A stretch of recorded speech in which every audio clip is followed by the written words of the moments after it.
काय बाई आहेस का कोण आहेस तू? एवढ्या खालच्या पातळीला गेलीस?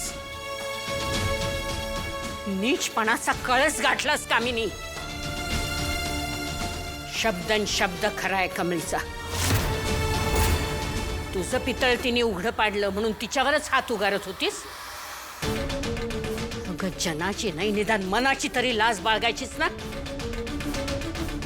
एवढं विष कुठून आलंय तुझ्या अंगात?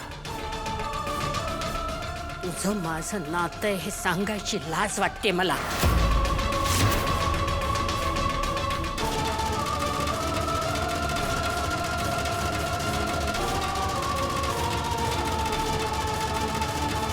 नयनतारा मला माफ कर. माझ्याच घरात हा साप निघाला. यांच्यामुळे तुम्हाला सगळ्यांना किती त्रास झालाय मला कल्पनाही करवत नाही. क्षमा कर मला. नाही नाही, तुम्ही हात नका जोडू. खरं तर माझी चूक झाली. तुम्ही मला माफ करा. या सगळ्याला जबाबदार मी आहे. मी माफी मागायला हवी. पण तुम्हाला सांगू का, माझी हिंमतच झाली नाही हो. इतकी घाबरले ना. असं वाटत होतं हे लोकांना कळलं तर लोक काय म्हणतील.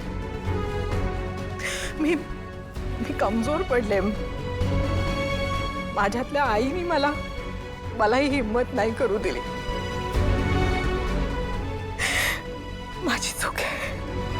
नयनतारा, हे बघ, आईला नेहमीच लेकराची काळजी वाटत असते. मी तुझ्या भावना समजू शकते. त्यामुळे तू जे केलंस ते पूर्ण चुकीचं होतं असं नाही म्हणू शकत मी. पण तू तर एवढी कणखर बाई आहेस. तुला मी काय सांगू. अगं अशा घाणेरड्या लोकांसमोर आपण झुकायचं नसतं, त्यांना घाबरायचं नसतं. आपण खंबीरपणे उभं राहायचं असतं ना. पण खरं तर मोठी चूक आमची आहे. अनिकाला आम्ही योग्य त्या पद्धतीने वाढवू नाही शकलोय. तिच्यावर नाही चांगले संस्कार करू शकलो. अनिका माझी नात आहे सांगायला शरम वाटते मला.